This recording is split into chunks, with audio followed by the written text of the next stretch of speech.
Good afternoon दोस्तों, सभी का स्वागत करते हैं टीम परीक्षा में। मैं कुलदीप सर आप सभी का इंतजार कर रहा हूं। यहाँ पे थोड़ा सा टेक्निकल इश्यू की वजह थोड़ा सा क्लास हमारा लेट हो चुका है, तो सभी लोग जल्द से जुड़ जाएंगे हमारी इस एनसीईआरटी के, जहां पे हम DSSS केवीएस सीटेट फिर से बता रहा हूं 2025 में जो सबसे बड़ी वैकेंसीज आने वाली, जैसे कि केवीएस की हो गई, DSSS की हो गई, और उसी तरह से जुलाई में होने वाली सीटेट की एग्जामिनेशन जो है, इन सभी एग्जामिनेशन के लिए महत्वपूर्ण क्लास जो एनसीईआरटी बेस है, एनसीईआरटी से किस प्रकार के क्वेश्चन पूछे गए, इन सभी का निचोड़ और पीवाईक्यू हम यहां पर पढ़ने वाले हैं। सभी का फिर से एक बार मैं स्वागत करता हूं और चलिए शुरुआत करते हैं हमारे पहले क्वेश्चन के साथ, जो मैंने आप सभी को कल के लेक्चर में जो है एक होमवर्क दिया था। चलो बताओ इसका आंसर क्या था, और मैक्सिमम लोगों ने इसका आंसर भी कर दिए थे।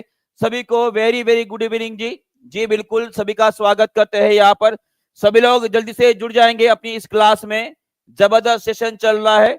सभी लोग बच्चे जो है जल्दी से जुड़ जाएंगे और अपनी क्लास को रेगुलर करते हुए अपनी तकदीर और मेहनत दोनों को भी अपनाएंगे। चलो बताओ इसका आंसर क्या रहेगा। बहुत बढ़िया। तो यहाँ पे पूछा गया है कि एंजाइम्स क्या होते हैं।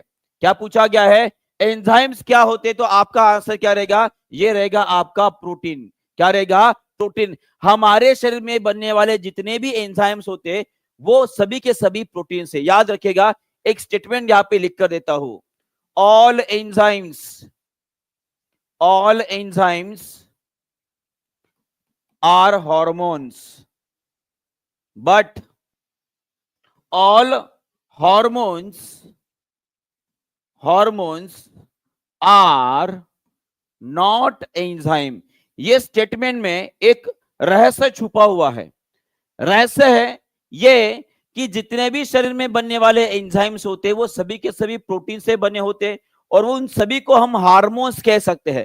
पर जितने भी हार्मोन्स है वो सभी के सभी प्रोटीन से नहीं बने होते हैं, और इसीलिए सभी के सभी हार्मोन्स को हम एंजाइम्स नहीं कह सकते। इनके कुछ उदाहरण मैं आप सभी को बताना चाहूंगा। देखिए इसका कुछ उदाहरण है, जैसे कि कल भी मैंने आपको बताया था कि हमारे मानव शरीर की अगर मैं बात करता तो मानव शरीर के अंदर जो मेल और फीमेल होता है, मेल माने कि पुरुष और फीमेल माने की महिला, फीमेल मतलब हो गया महिला, और मेल के अंदर जो मेल तत्व जो आता है वो एक्चुअली किसके वजह से आता है, वो आता है भाई साहब आपका जो वाई क्रोमोसोम होता है उसके वजह से आता है। किसकी वजह से आता है, वाई क्रोमोसोम जो है उसके वजह से आता है। और हमने ये पढ़े हैं कि मेल के अंदर जो इनके सेक्स हार्मोन्स होते हैं, जो सेक्स हार्मोन्स होते हैं वो कौन सा होता है जी, मेल के अंदर पाया जाता है टेस्टेस्टेरॉन। कौन सा होता है, टेस्टेस्टेरॉन होता है।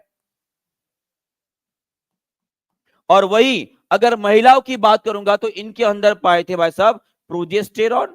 कौन सा था जी, प्रोजेस्टेरॉन, और एक था आपका ईस्ट्रोजेन। कौन सा था, ईस्ट्रोजेन। ये तीनों प्रकार के जो हार्मोन जिन्हें हम सेक्स हार्मोन के नाम से जानते हैं, ये एक्चुअली आपके एक्चुअली फैट बेस होते हैं। कैसे होते हैं, फैट बेस होते हैं, माने कि ये कोलेस्टेरॉल से बने होते हैं। किससे बने होते हैं, कोलेस्टेरॉल से बने होते हैं, और इनमें प्रोटीन नहीं पाया जाता है। और इसीलिए बोला जाता है कि ये जो सेक्स हार्मोन्स होते हैं ये हार्मोन से, इनको हम एंजाइम्स नहीं कह सकते। क्लियर है। और इसीलिए बोला जाता है कि जितने भी एंजाइम्स है इनको मैं हार्मोन्स बोल सकता हूं, इनको मैं हार्मोन्स बोल सकता हूं, पर जितने भी हार्मोन्स है उनको मैं एंजाइम नहीं बोल सकता। ये आपको बात ध्यान में रखना है। क्लियर है। चलो आगे बढ़ते हैं, नेक्स्ट क्वेश्चन की तरफ बढ़ते हैं। नेक्स्ट क्वेश्चन आप सभी के लिए आपके स्क्रीन के ऊपर ये रहा, जो कि पूछा गया आपका एनडीए और एनए एग्जामिनेशन में 2021 का, और बहुत ही बढ़िया क्वेश्चन है। चलो बताओ इसका आंसर। सभी लोग लाइक शेयर कमेंट करते रहेंगे और आगे बढ़ाएंगे। नकारात्मक कार्य तब होता है, नकारात्मक कार्य तब होता है जब लगाए गए बल और संबंधित विस्थापन एस क्या होता है। तो इसके बारे में आपको पहले भी मैंने बताया है, और आप देख पा रहे हो कोई नया क्वेश्चन नहीं मिल रहा है। ठीक है, लगभग सेम टू सेम क्वेश्चन जो है हर अलग अलग एग्जामिनेशन में अलग अलग फॉर्मेट में पूछे जा रहे हैं, और ये क्वेश्चन हमने पढ़े हैं। अगर आपको याद आ रहा है तो मैंने इस डायग्राम को भी एक्सप्लेन किया था जो आपके एनसीईआरटी से लिखी गई है। यहां पर हमने ये पढ़ा था कि जब कभी भी आपका बल और ये विस्थापन दोनों के बीच का एंगल अगर आपका 90 डिग्री बन रहा है तो वहां पे आपका वर्क कितना रहेगा, 0 रहेगा। वहीं पे अगर आपका बल और विस्थापन दोनों भी एक ही दिशा में है, समांतर और एक ही दिशा में, जहां पे आपका एंगल कितना बन रहा है जी, 0 डिग्री बन रहा है, तो वहां पे आपका पॉजिटिव वर्क मिलेगा, धनात्मक कार्य रहेगा। और वही अगर मैं बात करता हूं बल और विस्थापन जो एक दूसरे के विपरीत दिशा में है और कैसे एंटी पैरेलल है, एंटी पैरेलल का मतलब क्या होता है, जहां पे इनके बीच का कोण 180 डिग्री का बन रहा है, वहां पे रहेगा आपका निगेटिव कार्य। तो ऑब्वियसली आपको क्वेश्चन क्या पूछा गया है कि नकारात्मक कार्य कब रहेगा, तो सीधी सीधी बात है भाई साहब, ऑप्शन नंबर सी जो है इसका सही रहेगा। क्लियर है जी, चलो बहुत बढ़िया, और मैक्सिमम लोगों ने सही उत्तर कर दिया। तो चलो एक बात मुझे बताओ, एक बात मुझे बताओ, सभी लोग आंसर करेंगे। मान लीजिए ये है जेठालाल, ये है आपके जेठालाल जी, ठीक है, ये है आपके जेठालाल जी, और जेठालाल जी ने भाई साहब क्या कर दिए, जेठालाल जी ने टीवी उठा के रखी है। मान लीजिए ये टीवी है, ठीक है, ये टीवी है, इस तरह से टीवी जो है उठा के रख दिया, ठीक है, ये है हमारे जेठालाल जी, जेठालाल जी इधर देख रहे हैं। चलो ये हो गया उनके बाल। तो एक बात मुझे बताइए, जेठालाल जी ने ये जो टीवी उठा के रखे है, वहां पे कार्य कौन सा हो रहा है, जेठालाल जी द्वारा किया गया कार्य कौन सा रहेगा, उठा के रखे हैं, तो इस टीवी के ऊपर जो कार्य किया है जेठालाल जी ने वो कितना है, पॉजिटिव है, निगेटिव है कि जीरो है, चलो बताओ, पॉजिटिव रहेगा, निगेटिव रहेगा कि भाई साहब जीरो रहेगा। चलो देखते हैं कितने लोग इसका सही उत्तर कर पाते, चलिए बताएं। तो जेठालाल की जी वही पहचान, उनका पेट निकला हुआ रहता है। चलो बताओ इसका आंसर क्या रहेगा। जेठालाल जी ने इस तरह से टीवी पकड़ कर रखे हैं, बराबर है, तो वहां पे क्या उनका कुछ विस्थापन हो रहा है, कुछ भी नहीं हो रहा है। इसका मतलब जब सिर्फ टीवी पकड़ कर है भाई साहब ऐसे, तो वहां पे आपका कार्य क्या रहेगा, जीरो रहेगा। क्या रहेगा, जीरो रहेगा। अगर मान लीजिए जेठालाल जी इस टीवी को लेकर आगे चल दिए, मान कि ये उनका विस्थापन हो रहा है, आगे चल दिए, तो वहां पे इस टीवी के ऊपर एक्ट होने वाला जो ग्रेविटेशनल फोर्स रहेगा, इसके द्वारा किया गया कार्य कितना रहेगा।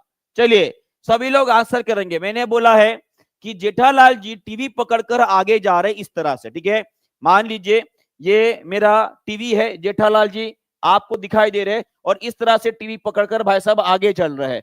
तो इस टीवी के ऊपर जो गुरुत्वाकर्षण बल लग रहा है, ठीक है, उसके द्वारा किया कार्य कितना रहेगा, वो भी सभी लोग कमेंट बॉक्स में लिखेंगे। तो यहां पे आपको नजर आएगा विस्थापन इस दिशा में और आपका गुरुत्वाकर्षण बल इस दिशा में, तो एंगल कितना बन रहा है, वो बन रहा है आपका 90 डिग्री। कितना बन रहा है, 90 डिग्री। तो गुरुत्वाकर्षण बल द्वारा किया गया कार्य कितना रहेगा, जीरो रहेगा। सबको समझ में आ गया है, क्लियर है। चलो आगे बढ़ते हैं, नेक्स्ट क्वेश्चन। ये आपको समझ में आ गया, इसका आंसर करेंगे जो एनडीए के एग्जाम में 2022 में पूछा गया क्वेश्चन है, ये भी हमारे लिए इंपॉर्टेंट रहेगा। चलो बताओ इसका आंसर करेंगे सभी लोग।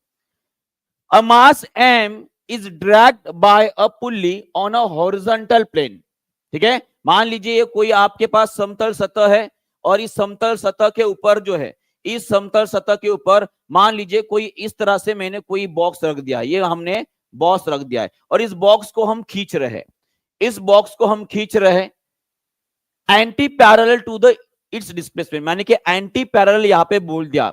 एंटी पैरेलल का मतलब आपको समझ में आ गया हो कि फोर्स और जो बल है भाई साहब, माने कि जो विस्थापन है, दोनों के बीच का एंगल 180 बन रहा है। तो वर्क डन कितना रहेगा, एकदम सिंपल है। देखो अलग अलग एग्जामिनेशन में किस तरह से जो चीजें बदल कर पूछी जा रही है, ये आपके ध्यान में आ गया होगा। तो यहाँ पे क्या रहेगा, ऑप्शन नंबर सी फिर से आपका आंसर रहेगा। क्लियर है जी, गुड इवनिंग जी, गुड इवनिंग, सभी का स्वागत करते हैं। और चलो नेक्स्ट क्वेश्चन की तरफ बढ़ते, चलो इसका भी आंसर कर देंगे। सीडीएस 2023 में पूछा गया क्वेश्चन है, चलो इसका भी आंसर कर देंगे। यहाँ पे हम सीटेट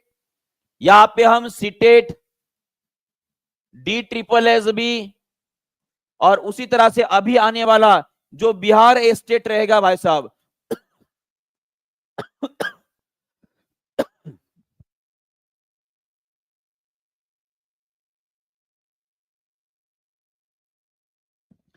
जो बिहार स्टेट रहेगा, इन सभी एग्जामिनेशन के लिए, और उसी तरह से जुलाई 2025 में होने वाली जो सीटेट की एग्जामिनेशन है, उन सभी एग्जामिनेशन के लिए ये सभी क्वेश्चन बहुत ही ज्यादा महत्वपूर्ण रहने वाला है, ठीक है। It is they are the very very very important questions for the exam point of view, ठीक है। तो इसका आंसर क्या रहेगा जी, यहाँ पे बोला गया है कि किसी उपग्रह का कक्षीय काल वही होता है जो पृथ्वी का अपनी धुरी के चारों ओर घूर्णन काल होता है, तो वह उपग्रह क्या कहलाता है? बहुत ही बढ़िया क्वेश्चन है।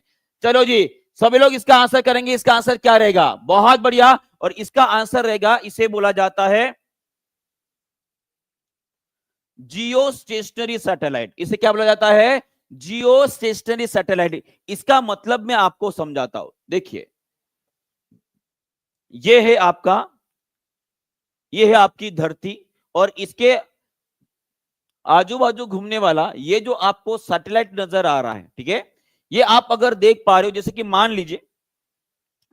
लीजिए, ये बिंदु और ये बिंदु हमेशा एक ही लाइन में आपको जुड़े हुए नजर आएंगे।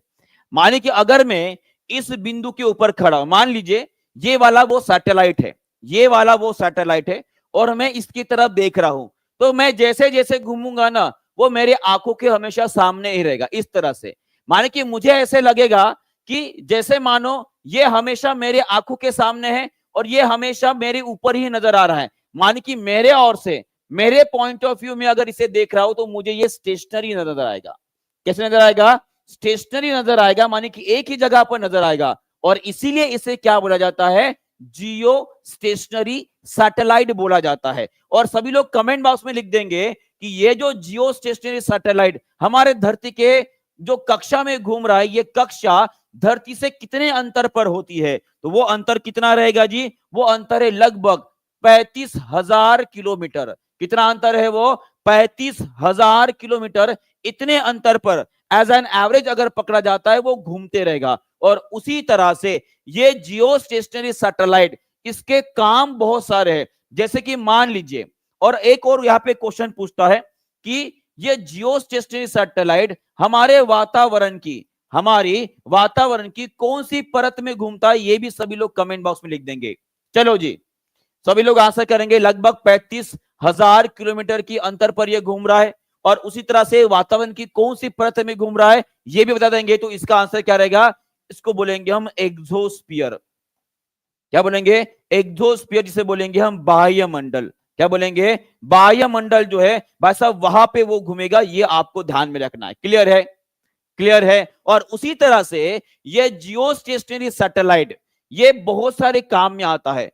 मिलिट्री पर्पस में काम आएगा, मिलिट्री पर्पस में काम आएगा। उसी तरह से जो वेदर रिपोर्ट्स आते हैं, कि मान लीजिए ऐसे बोला जाता है कि अभी अभी जो है यहाँ पे उत्तर प्रदेश के एरिया के ऊपर जो है लो प्रेशर बना है, और वहां पे भारी वर्षा की जो है वो अंदेशा जताई जा रही है। तो सभी नागरिकगण जो है सतर्क रहे, ताकि भारी बरसात के वजह से आने वाली बाढ़ से सतर्क रहकर अपनी जिंदगी बचाए। इस तरह के जो वार्तालाप होते, जो न्यूज में बताए जाते हैं ना, वो किसके वजह से वो बताए जा सकते हैं? वेदर रिपोर्ट जिसे बोलते हैं, वो होता है जियो स्टेशनरी सैटेलाइट। और उसी तरह से हमारा बंटी और बबली जो भाई साहब अभी बात करे, वैलेंटाइन डे शुरू आप सभी को पता है, जो एक दूसरे से बात करे, हेलो हेलो बंटी, आज कौन सा दिन है? आज कौन सा दिन है? कोई बता सकता है आज कौन सी तारीख है? आज की 12 तारीख है। भाई साहब कौन सा दिन है आज? चलो कमेंट बॉक्स में लिख दो। तो वो जो बातचीत हो रही है, उसको हम क्या बोलते हैं जी? उसे बोलते हैं हम टेली कम्युनिकेशन सिस्टम। क्या बोलते हैं? टेली कम्युनिकेशन सिस्टम के लिए भी किसका इस्तेमाल किया जाता है? जियो स्टेशनरी सैटेलाइट का ही इस्तेमाल किया जाता है। क्लियर है? आज हक डे है। चलो भाई साहब हक दे दो फिर। चलो चलो, आज हक डे है ना? चलो ठीक है। चलो इसका आंसर करेंगे। निम्न में से कौन सा प्रकाश संश्लेषण में उत्पन्न अपशिष्ट उत्पाद करता है? विच of the following is the by product of photosynthesis? चलो आंसर करेंगे सभी लोग। इसका आंसर क्या रहेगा? चलो ठीक है। चलो इसका आंसर कर देंगे सभी लोग। इसका आंसर क्या रहेगा जी?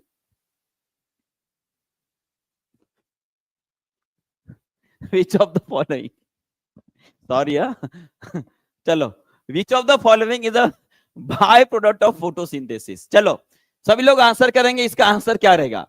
बाय प्रोडक्ट माने कि अपशिष्ट उत्पाद पूछा गया है।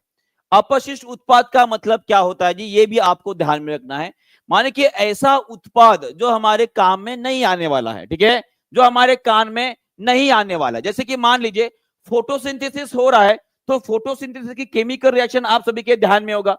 यहाँ पे क्या किया जाता है, वातावरण से कार्बन डाइऑक्साइड का इस्तेमाल किया जाता है, सूरज से आने वाली प्रकाश किरणों का इस्तेमाल कर कर पत्तों में मौजूद जो क्लोरोफिल पिगमेंट होता है, जो प्रकाश को एब्जॉर्ब करेगा, और स्ट्रोमा के अंदर जो क्लोरोप्लास्ट होता है उसके अंदर जो है आपका फोटोसिंथेसिस होगा, जहां पर फेज 1 और फेज 2 में जो 2 साइकिल्स होगी वहां पे आपका ग्लूकोज और साथ में ऑक्सीजन का उत्पादन किया जाता है। तो आपको याद रखना है कि मुख्य उत्पाद कौन सा रहेगा, मुख्य उत्पाद कौन सा रहेगा, वो रहेगा आपका ग्लूकोज।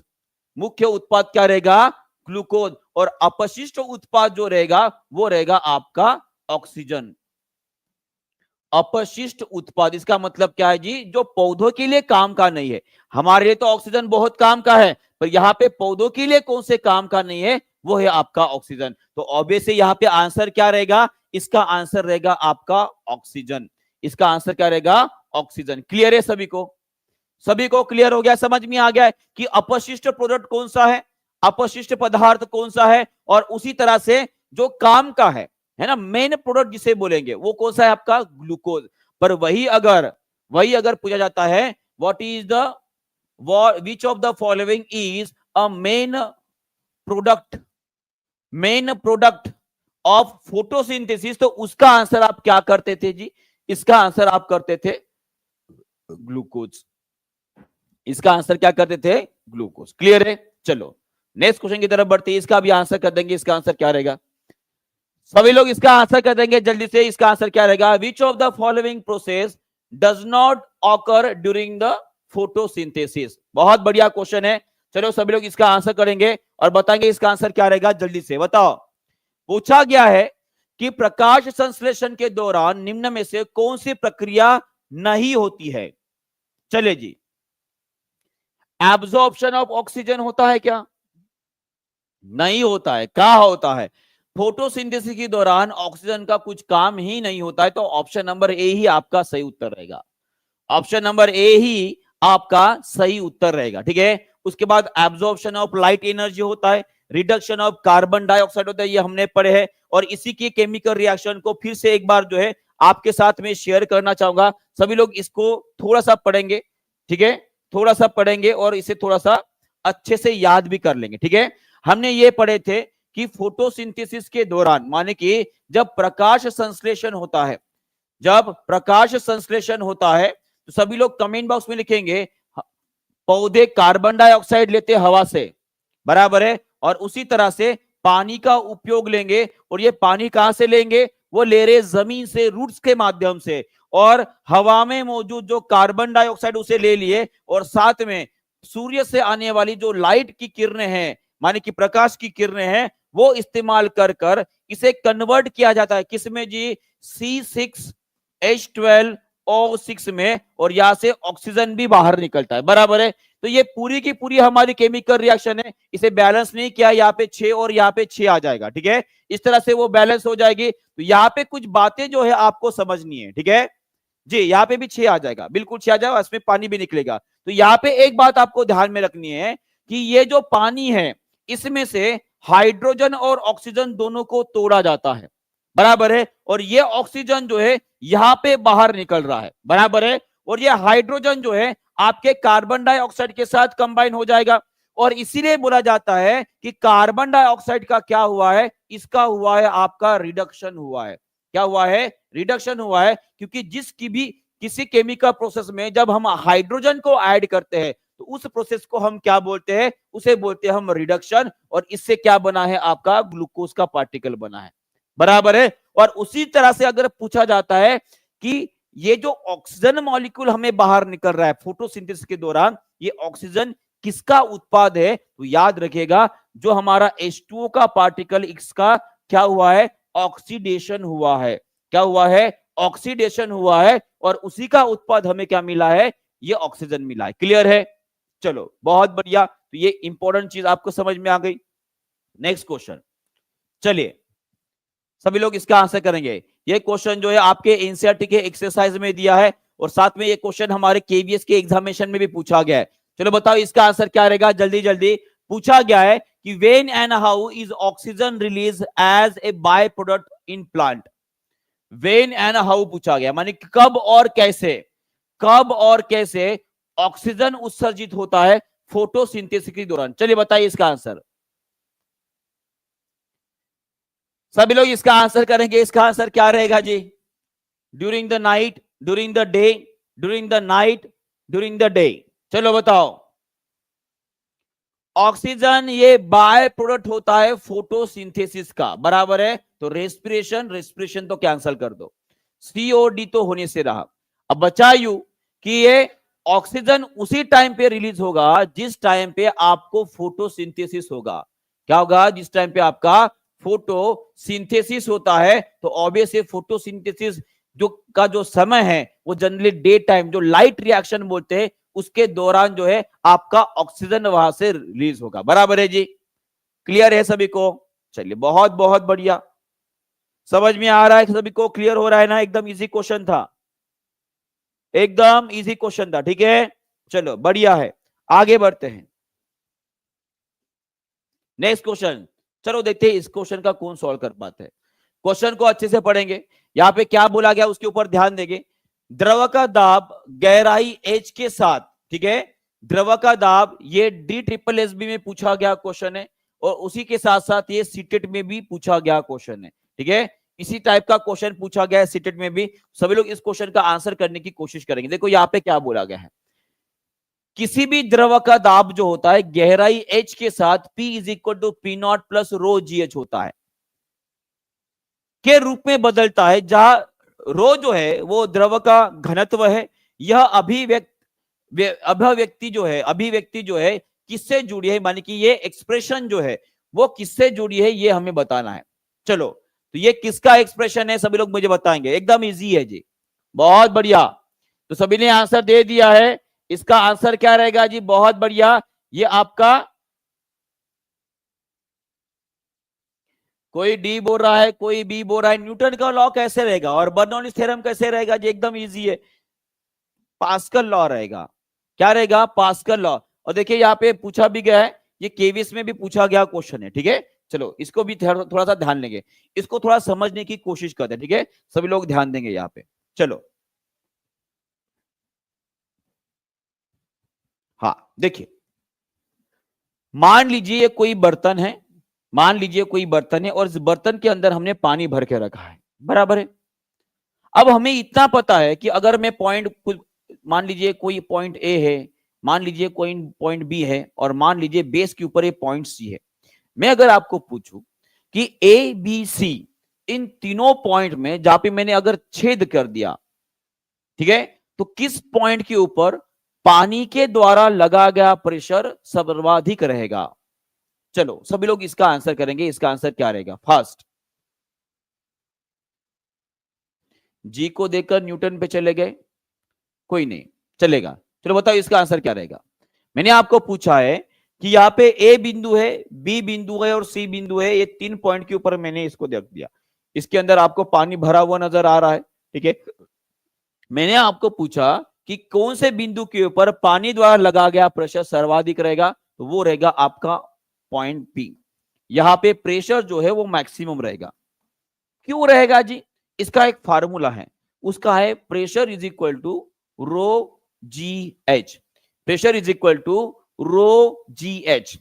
रो का मतलब होता है इस द्रव का घनत्व, घनत्व जी तो हमारा लगभग कांस्टेंट है, और बात रही हमारी एच की, तो एच माने कि हमें बताता है डेप्थ कितनी है। मान लीजिए मैं इस पॉइंट से अगर मेजर कर रहा हूं तो इसकी डेप्थ इतनी है, इसकी डेप्थ इतनी है, और इसकी गहराई सर्वाधिक है। माने कि एच जितना ज्यादा रहेगा, एच गहराई जितनी ज्यादा रहेगी, उसी तरह से उस बिंदु के ऊपर लगने वाला प्रेशर भी कैसे रहेगा?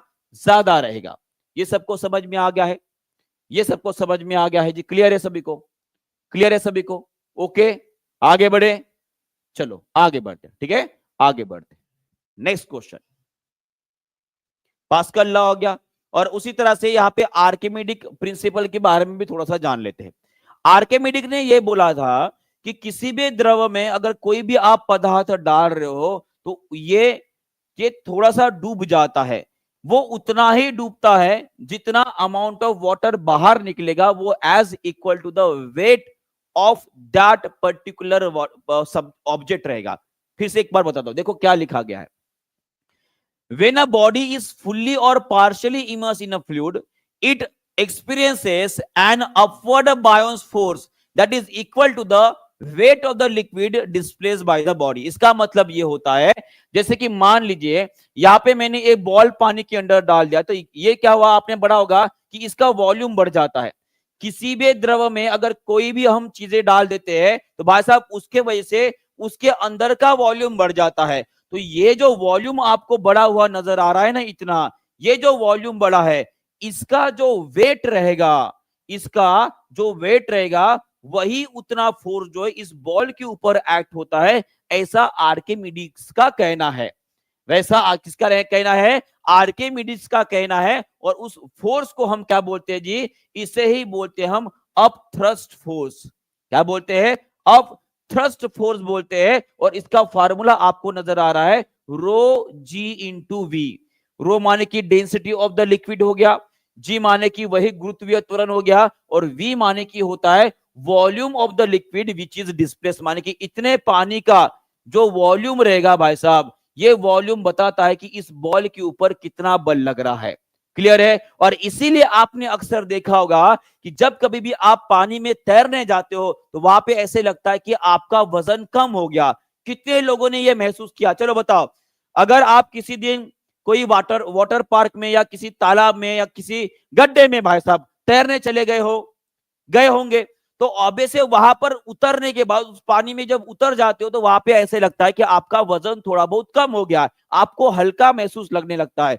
किसके वजह से, आर्किमिडीज के प्रिंसिपल के हिसाब, आपके बॉडी के वजह से जो पानी का स्तर बड़ा है, जितना वॉल्यूम उसका बड़ा है, उतना ही बल आपके शरीर के ऊपर नीचे से ऊपर की तरफ लग रहा है। और उसी बल के कारण आपको ऐसे लगता है कि आपका वजन, आपका भार कुछ अमाउंट में कम हुआ है। तो उसके लिए कारक कौन है, ये है आपका अप थ्रस्ट फोर्स। कौन सा कारक है, अप थ्रस्ट फोर्स। क्लियर है। और अभी हमारी दुनिया में जितने भी बोट से, बड़े बड़ी शिप से, वो सभी कुछ चलते हैं कौन से प्रिंसिपल के आधार पर, तो ये आर्किमिडीज प्रिंसिपल के आधार पर चलते हैं। ये भी आपको ध्यान में रखना है। क्लियर है, क्लियर है। चलो आगे बढ़ते हैं। और आप सभी को बता दूं कि सभी कोर्सेज के ऊपर अगर आप DSSB का कोर्स परचेस करना चाहते हो, चाहे आप सीटेट पास करना चाहते हो, चाहे आप KVS पास करना चाहते हो, BPSC या कोई भी यूपीटेट अगर आप पास करना चाहते हो, तो सभी कोर्सेज के ऊपर 60% का फ्लैट ऑफर चल रहा है। आप टीचिंग परीक्षा के साथ जुड़कर जो है अपने शिक्षक बनने के सपने को पूरा कर सकते हो। और जल्दी से परचेस कर लो क्योंकि ये ऑफर लिमिटेड है, जल्दी खत्म होने वाला है। तो जल्दी से ऑफर परचेस कर जो है अपनी तैयारी शुरू कर दीजिए। ठीक है जी, चलो बहुत बढ़िया, आगे बढ़ते हैं। नेक्स्ट क्वेश्चन आप सभी के लिए ये रहा, चलो इसका भी आंसर कर देंगे सब लोग। इसका आंसर क्या रहेगा जी, फास्ट चलिए बताइए। यहां पे पूछा गया, ये आपके सीटेट की एग्जामिनेशन में पूछा गया क्वेश्चन है, ये सीटेट की एग्जामिनेशन में पूछा गया क्वेश्चन है। इसका भी आंसर कर देंगे। विच of the following statement is not true. Not true बोला गया है, सत्य नहीं है ऐसा पूछा गया है। सभी धमनियां ऑक्सीजन युक्त रक्त लेकर जाती है, ये गलत है। पहला ही शब्द जो है भाई साहब वो गलत है। गांव के तालाब में नहाने गए हो भाई साहब, लगता है ना हल्का हल्का लगता है वहां पे, है ना। हाँ बहुत बढ़िया, सभी लोग आंसर कर रहे। इसका आंसर क्या रहेगा कि all the arteries in our human body carry the oxygen rich blood. तो बताओ ये गलत क्यों है, सभी लोग मुझे बताएंगे ये गलत क्यों है, बताओ। चलिए सब लोग इसका आंसर करेंगे, इसे गलत क्यों बोला गया है। देखिए, all the arteries carries oxygen from the heart to the other part, ये सही है, बराबर है। आर्टरीज हैव थिक वॉल, ये भी सही है। आर्टरीज हैव इलास्टिक वॉल, ये भी सही है। All arteries carries oxygen rich blood, ये आपका गलत सेंटेंस दिया गया है। तो इसका आंसर क्या रहेगा, देखिए ये है हमारा ह्यूमन हार्ट, ये हमारा मानवीय हृदय। और हमने पढ़े हैं हमारे मानवीय हृदय के होते हैं 4 चेंबर, 4 प्रकोष्ठ होते हैं, बराबर है।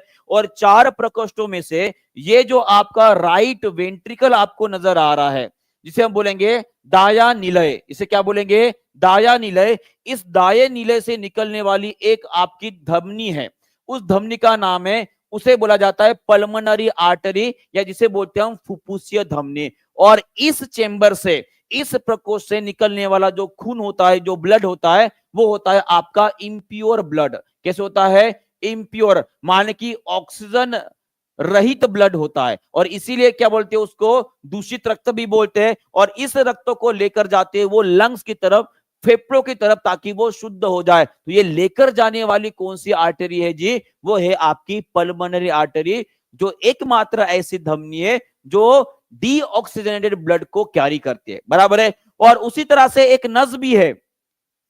सर मेरे 2 ही चेंबर है। आदित्य जी बोले कि उनके 2 ही चेंबर है। मैंने मैंने कांग्रेचुलेशन जी, आप ऑड मैन आउट हो। ठीक है, चलो बहुत बढ़िया। तो उसके बाद जो है नेक्स्ट आपको बताना चाहूंगा कि पल्मोनरी वेन भी होती है, फुफ्फुसीय शिराएं भी होती है।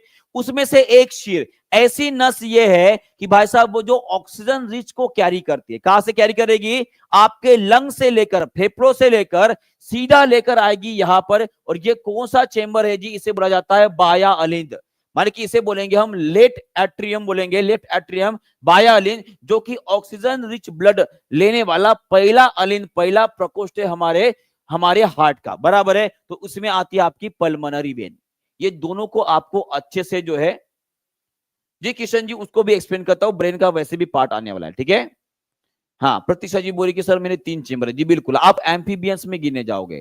ठीक है, मेनी मेनी कांग्रेचुलेशन। चलो आगे नेक्स्ट। और ये कुछ विशेषताएं इस टेबल को जो है मैं science by TP, science by TP ये हमारा टेलीग्राम चैनल है, जहां पर मैं डेली के कुछ इंपॉर्टेंट नोट्स, टेबल और एमसीक्यू डालते रहते हैं। ये पूरा का पूरा जो डिफरेंशिएशन रहेगा वेन्स और आर्टरी के बारे में, माने माने कि जितने भी शिराएं है, जितने भी शिरा है और जितने भी आपकी धमनियां है, उन दोनों को डिफरेंशिएट करने का ये पूरा का पूरा टेबल है। मैं इस टेलीग्राम चैनल के ऊपर डाल दूंगा साइंस बाय टीपी में, आप इसे ज्वाइन कर लीजिए। और इसी के ऊपर आपको टेस्ट मिलेगी डेली के 10 to 20 क्वेश्चन एमसीक्यू सॉल्व करने को मिलेंगे, पीवाईक्यूज मिलते हैं, और बहुत सारी बातें, इंफॉर्मेशन जो है आपको यहीं पे मिलते हैं। तो ज्वाइन करके रख दीजिएगा, आपके बड़े काम आने वाला है। ठीक है, चलो नेक्स्ट क्वेश्चन आप सभी के लिए, ये भी आपके सीटेट के एग्जामिनेशन में पूछा गया क्वेश्चन है। सभी लोग इसका भी आंसर कर देंगे। जल्दी से बताइए इसका आंसर क्या रहेगा, फास्ट।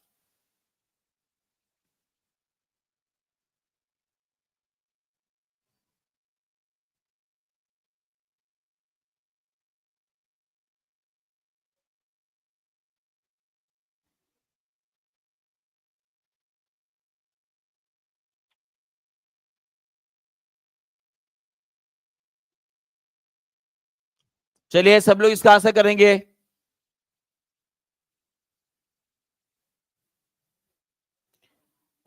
जी नहीं आदित्य जी, वो कोर्स की वैलिडिटी जो है एक्चुअली खत्म हो चुकी है। वो 499 का भी मिलेगा।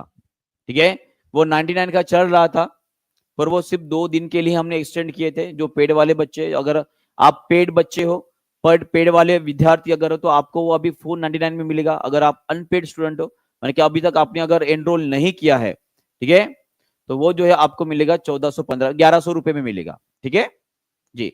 अगर आपको कोई भी क्वेरीज आ रही है, हो सकता है आपको मिल भी जाए, तो नीचे जो नंबर चल रहा है उसके ऊपर आप कॉल करके देख लीजिए, आपको उसमें हेल्प हो जाएगी। ठीक है, चलो बहुत बढ़िया। इसके आंसर आ रहे हैं। इसका आंसर क्या रहेगा? देखो यहाँ पे बोला गया है कि किसी भी समतल दर्पण द्वारा बनाया गया प्रतिबिंब कैसे होता है? Image is erect. जी बिल्कुल रहेगा। इमेज इज रियल नहीं होता है जी, आभासी होता है। और उसी तरह से वो लैटरली इन्वर्टेड होता है, ये भी सही है। मान के ऑप्शन नंबर ए सही है, सी सही है। The image size is same that of the object, ये भी सही है। मान की A C D is the correct answer. A C D, option number 2 जो है आपका सही रहेगा। ऑप्शन नंबर 2 जो है आपका सही रहेगा। क्लियर है जी? बहुत बढ़िया, बहुत बढ़िया। A C D is the correct answer. A C D is the correct answer. Clear है? चलो बहुत बहुत बढ़िया। चलिए ये देखिए, ये इतनी सारी विशेषताएं जो हमने पहले भी पढ़ी है। ठीक है, यहाँ पे एक और क्वेश्चन पूछा गया, बीपीएससी में क्वेश्चन पूछा गया है। मान लीजिए ये ऑब्जेक्ट कोई वस्तु है और ये आपका मिरर है, और इन दोनों के बीच की जो है मान लीजिए 5 मीटर की दूरी है। कितनी है? 5 मीटर की दूरी है। और अगर आपको पूछा जाता है कि वस्तु और इसका जो प्रतिबिंब बना है, इन दोनों के बीच की दूरी कितनी रहेगी, अगर आप समतल दर्पण का इस्तेमाल कर रहे हो, तो उस टाइम पे आपका आंसर क्या रहेगा? चलो बताओ, सभी लोग इसका आंसर करेंगे जी।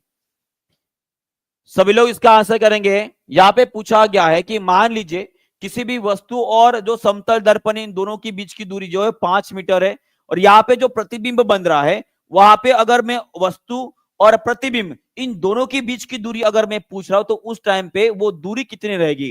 क्या कितनी रहेगी जी? बहुत बढ़िया, वो रहेगी आपकी 10 मीटर। कितनी रहेगी? 10 मीटर। इसी का मतलब ये है कि दर्पण और वस्तु के बीच की जो दूरी होती है वही दूरी दर्पण और उसका जो प्रतिबिंब बना है उसके बीच की दूरी होती है। क्लियर है? क्लियर है? बहुत बढ़िया। चलो आगे बढ़ते हैं, नेक्स्ट क्वेश्चन लेते हैं जी। चलो नेक्स्ट क्वेश्चन आप सभी के लिए ये रहा, सीटेट 2022 में पूछा गया क्वेश्चन है, इसका भी सभी लोग आंसर कर देंगे जल्दी से। चलिए जी, जल्दी जल्दी आंसर करेंगे जी। इसका आंसर क्या रहेगा? First, which of the following statement is not true about the shadow formation? माने कि जब कभी भी कोई छाया बनती है, जब कभी भी कोई छाया बनती है तो उस टाइम पे कौन सा कथन सत्य नहीं है, ये पूछा गया है। चलो बताओ इसका आंसर क्या रहेगा? फर्स्ट, विश्व प्रताप जी, थोड़ा सा वो ऐप अपडेट करने का प्रॉब्लम है। अगर आपने ऐप को अपडेट नहीं किया है तो उसे अपडेट प्ले स्टोर में जाइए, उसका अपडेट आया होगा, उसे अपडेट कर लीजिएगा। ठीक है, वही हमें टेक्निकल टीम की ओर से बताया गया है, तो ऐप आपका ठीक हो जाएगा। ठीक है, चलो इसका आंसर, एक पीली वस्तु काली छाया बनाती है जी, बिल्कुल सही बात है। छाया हमेशा काली बनेगी। छाया केवल अपारदर्शी वस्तुओं की बनती है जी, ये भी सही है। छाया की लंबाई हमेशा वस्तु की, देखो यहाँ पे एक वर्ड आया है हमेशा, ये भाई साहब गलत है कि the length of shadow is always same as the length of the object, ये गलत बात है। तो यहाँ पे आपका चौथा ऑप्शन जो है इसको वेरीफाई करा। यहाँ पे क्या देखो क्या लिखा है, छाया का आकार प्रकाश के स्रोत और वस्तु के बीच की जो दूरी होती है उसके ऊपर निर्भर करता है, ये आपका सही है। यहाँ पर हमेशा ये जो शब्द आया इसके वजह से ये सेंटेंस गलत है। तो आपके इसका आंसर क्या रहेगा? नॉट ट्रू पूछा गया है, तो आंसर रहेगा आपका option number C, length of the shadow is always same as the length of the object, ये कदापि सही नहीं है। ठीक है, आपने देखा होगा, मान लीजिए सूरज यहां पर है तो आपकी छाया यहां पर जो बनती है वो बड़ी बनती है, पर सूरज जैसे जैसे ऊपर आते जाता है आपकी शैडो जो बात अब छोटी छोटी छोटी छोटी हो जाती है, और जैसे ही सूरज जो है आपके सर के ऊपर माने कि 12 बजे जो है वो आपके सर के ऊपर आ जाएगा तो आपकी शैडो ना के बराबर रहेगी, माने कि उसे बोला जाता है वहां पे शैडो नहीं बन रहा। तो इसका मतलब क्या है, आपकी वस्तु की साइज कितनी है और उसी तरह से जो प्रकाश का स्रोत है वो कहां पर मौजूद है, उसकी दिशा, इन सभी चीजों के ऊपर जो है बनने वाली छाया जो होती है उसके आकार का निर्धारण किया जाता है। यह आपको ध्यान में रखना है। क्लियर है? ये पॉइंट जो है आपका गलत रहेगा, केवल एक शब्द की वजह से इसका आया है ऑलवेज। ओके, क्लियर है? चलो आगे बढ़ते हैं, ये हमने पढ़ चुके हैं। और ये रही छाया, और इसी छाया का एक उदाहरण जो है जो सूर्य ग्रहण और जो चंद्र ग्रहण होता है भाई साहब, ये इसका छाया का सबसे बड़ा उदाहरण है। ठीक है, तो एक बात मुझे बताइए कि चंद्र ग्रहण अगर होता है, देखते कितने लोगों को याद आता है, अगर मैं चंद्र ग्रहण के बारे में बात करता हूं, मैं अगर चंद्र ग्रहण के बारे में बात करता हूं, ग्रहण के बारे में बात करता हूं, तो सूरज, पृथ्वी और चांद, इनका सीक्वेंस क्या रहेगा? और उसी तरह से अगर मैं सूर्य ग्रहण की अगर मैं बात करता हूं तो इनमें चंद्र, सूर्य और पृथ्वी का क्या सीक्वेंस रहता है? सभी लोग एक बार कमेंट बॉक्स में जरूर लिखेंगे। चलो बताओ, चंद्र ग्रहण जब होता है तो किसकी छाया किसके ऊपर बढ़ती है? एक बात तो क्लियर है कि हमारे सूरज चाचू भाई साहब अपनी जगह से तो नहीं हिलने वाले, वो अपनी जगह पर ही रहेंगे। सूरज चाचू नहीं हिलने वाले, बराबर है, सूरज चाचू अपनी जगह पर रहेंगे। सिर्फ पोजीशन चेंज किसकी होती है जी? वो चेंज होती है हमारी धरती की और चंद्र की, बराबर है। अगर मैं बात करता हूं चंद्र ग्रहण की, तो ऑब्वियस है हमारी पृथ्वी की छाया, हमारी पृथ्वी की छाया किसके ऊपर गिरेगी जी? वो गिरेगी हमारे चंद्र के ऊपर। किसके ऊपर गिरेगी? चंद्र के ऊपर गिरेगी। और इसी को हम क्या बोलते हैं? इसी को बोलते हैं हम चंद्र ग्रहण। इसे क्या बोलते हैं? चंद्र ग्रहण। और उसी तरह से मान लीजिए हमारे चंद्र जो है, हमारा जो चंद्र है भाई साहब, जो मून है, मान लीजिए वो धरती और सूर्य के बीच में आ जाए, तो उस टाइम पे जो सूरज की प्रकाश जो चंद्र के ऊपर जाकर गिरेगी वो पृथ्वी के ऊपर आने नहीं देती है। जो जहां पर चंद्र की छाया गिरेगी उस एरिया में हमें क्या देखने को मिलता है? वहां पे हमें देखने को मिलता है सूर्य ग्रहण। क्या देखने को मिलेगा? सूर्य ग्रहण। ठीक है जी, क्लियर है सभी को? क्लियर है? चलो आगे बढ़ते, नेक्स्ट क्वेश्चन, और बहुत ही बढ़िया क्वेश्चन है। चलो बताओ, यह आपकी सीटेट की एग्जामिनेशन में पूछा गया क्वेश्चन है, और इसके जो इंडिविजुअल एक एक टॉपिक है उसके ऊपर केवीएस में बहुत बार क्वेश्चन पूछे गए हैं। चलो बताओ इसका आंसर करेंगे सभी लोग, इसका आंसर क्या रहेगा?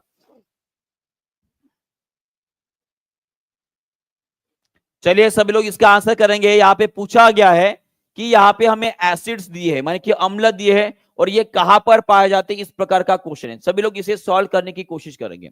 अगर मैं एसिटिक एसिड की बात करता तो एसिटिक एसिड हमें मिलता है विनेगर में। किसमें मिलेगा? विनेगर में।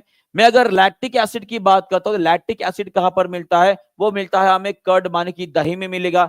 मैं अगर ऑक्सैलिक एसिड की बात करता हूं तो वो मिलता है आपके स्पिनच माने कि पालक में, और उसी तरह से ये टमाटर में भी पाया जाता है। और वही अगर मैं एस्कॉर्बिक एसिड जिसे हम विटामिन सी के नाम से जानते हैं, वो कहां पर मिलेगा? हमें खट्टे फलों में मिलेगा। माने कि आपका आंसर क्या आना चाहिए? डी, माने कि 4 1 2 3, 4 1 2 3, ऑप्शन नंबर सी जो है आपका करेक्ट रहेगा। ऑप्शन नंबर 3 जो है आपका करेक्ट आंसर है। क्लियर है जी सभी को? क्लियर है? चलो बहुत बहुत बढ़िया। और उसी तरह से कुछ एसिड्स के मैं नाम लिखता हूं, उन सभी एसिड्स के सोर्सेस क्या क्या रहेंगे सभी लोग कमेंट बॉक्स में जरूर लिखेंगे। अगर मैं सबसे पहले लिखता हूं भाई साहब फॉर्मिक एसिड। फॉर्मिक एसिड, ये फॉर्मिक एसिड कहां पर पाया जाता है और इसका दूसरा नाम क्या है ये भी कमेंट बॉक्स में लिख देंगे। मैं अगर बात करता हूं भाई साहब कौन सा एसिड बचा था वहां पे? लैक्टिक एसिड हो गया, फॉर्मिक एसिड हो गया, ऑक्सैलिक एसिड हो गया है, और कौन सा बचा था? फॉर्मिक एसिड हो गया है, उसके बाद लैक्टिक एसिड हो गया है, उसके बाद हो गया है आपका ऑक्सैलिक एसिड, एस्कॉर्बिक एसिड। हाँ एक बच्चा है, वो बच्चा है हमारा मैलिक एसिड। Malic acid. तो ये कहां पर पाए जाते हैं सभी लोग एक बार कमेंट बॉक्स में जरूर लिख देंगे। बहुत बढ़िया। फॉर्मिक एसिड जिसे ही बोलते हैं हम मिथानोइक एसिड। क्या बोलते हैं जी? मिथानोइक एसिड के नाम से इसे पहचानते हैं। और ये मिथानोइक एसिड आपको कहां पे मिलेगी? जो चींटियां होती है या कोई मधुमक्खी अगर आपको डंक मार दे, मधुमक्खी डंक मार दे, वहां पे मिलेगा। मैलिक एसिड की बात करता हूं तो इसका सबसे अच्छा स्रोत जो रहेगा वो आपके एप्पल में मिलेगा। कहां पे मिलेगा? एप्पल में होता है। क्लियर है जी? चलिए बहुत बहुत बढ़िया, आगे बढ़ते हैं। चलिए नेक्स्ट क्वेश्चन आप सभी के लिए सीटेड 2021 में पूछा गया क्वेश्चन है। चलो बताओ इसका आंसर क्या रहेगा? Identify the pairs of eukaryotic organism. Identify the pairs of eukaryotic organism from among the following. चलो बताओ इसका आंसर करेंगे सभी लोग। अमीबा, बैक्टीरिया, अमीबा, पैरामीशियम, नीला हरा शैवाल होता है कि बैक्टीरिया नीला हरा शैवाल में होता है? चलो बताओ इसका आंसर करेंगे सभी लोग। यूकैरियोटिक के बारे में पूछा गया तो आपको यह बात में ध्यान में रखना है कि यूकैरियोटिक वो ऑर्गेनिज्म होते हैं जिनके अंदर न्यूक्लियस नहीं होता। न्यूक्लियस नहीं होता है, सॉरी न्यूक्लियस होता है, उल्टा हो गया, न्यूक्लियस होता है। और प्रोकैरियोटिक वो होते हैं, और प्रोकैरियोटिक्स वो होते हैं जिनके अंदर न्यूक्लियस नहीं होता। न्यूक्लियस नहीं होता है, मैंने लास्ट लेक्चर में इसे एक्सप्लेन किया था। तो यहां पे बोला गया कि यूकैरियोटिक ऑर्गेनिज्म कौन से रहेंगे। देखो प्रोकैरियोटिक के बारे में हमने पढ़े हैं कि बैक्टीरिया और ब्लू ग्रीन अर्गी ये प्रोकैरियोटिक्स में आएंगे। यहाँ पे फिर से ब्लू ग्रीन अर्गी आ गई, यहाँ पे बैक्टीरिया आ गया, मान के आंसर आपका ऑप्शन नंबर बी आना चाहिए। क्या आएगा? Option number B. अगर मैं आपको पूछूं कि अमीबा और पैरामीशियम कौन से किंगडम से बिलोंग करता है तो कोई इसका आंसर मुझे बता सकता है क्या? और इसके बारे में डिटेल में आज पेड क्लास में पढ़ने वाले हैं। आज के पेड क्लास में हमने आर.एच. विटाकर साहब जी जो है उन्होंने जो पूरा का पूरा बायोलॉजिकल क्लासिफिकेशन पढ़ाए थे वो पूरा का पूरा टॉपिक हम आज पेड क्लास में क्लियर करने वाले हैं। तो सभी लोग क्लास जरूर अटेंड कीजिएगा आज का, ठीक है? आज का क्लास बहुत ही ज्यादा इंपॉर्टेंट रहेगा। तो अमीबा और पैरामीशियम ये बिलोंग करता है आपके प्रोटिस्टा नाम के ग्रुप से। कौन से? प्रोटिस्टा नाम के ग्रुप से। ये भी आपको ध्यान में रखना है। क्लियर है जी? चलो बहुत बहुत बढ़िया। और ये नेक्स्ट क्वेश्चन जो है आप सभी के लिए रहेगा, इसका आंसर जल्दी से कर देंगे। इसका आंसर क्या रहेगा? पृथ्वी की सतह के पर किस स्थान पर यदि जी माने कि जिसे हम गुरुत्वीय त्वरण बोलते हैं के कारण त्वरण है तो ग्रह का भार शून्य होगा। तो कहां पर जो है किसी भी चीज का भार शून्य हो जाएगा ये पूछा गया है। चलो बताओ इसका आंसर करेंगे सभी लोग, जल्दी जल्दी आंसर करेंगे। इसका आंसर क्या रहेगा जी? फास्ट। कौन सी जगह पर गुरुत्वीय त्वरण वो कम से कम होगा ताकि the weight of the planet will be 0। तो इसका आंसर क्या रहेगा? वो रहेगा आपका सेंटर ऑफ द अर्थ। क्या रहेगा? Centre of the earth. माने कि अगर पृथ्वी के हम केंद्र पे चले गए तो वहां पे जी की वैल्यू कितनी होती है जी? जी की वैल्यू हो जाएगी 0। जी की वैल्यू कितनी हो जाएगी? 0 हो जाएगी। और अगर मैं वहां पे भार निकालना चाहता हूं, माने कि वेट निकालना चाहता हूं, तो m इंटू जी रहेगा। और g अगर आपका 0 हो गया है तो m पूरा का पूरा भार कितना हो जाएगा? वो भी 0 हो जाएगा। वो भी कितना हो जाएगा? 0 हो जाएगा। क्लियर है? क्लियर है? बहुत बढ़िया। और वही अगर आपको पूछा जाता है कि पोल के ऊपर किसी भी वस्तु के ऊपर पड़ने वाला जो भार, जो वेट होता है, वो सर्वाधिक होता है, मैक्सिमम होता है, ये भी आपको याद रखना है। क्लियर है जी? क्लियर है? क्लियर है?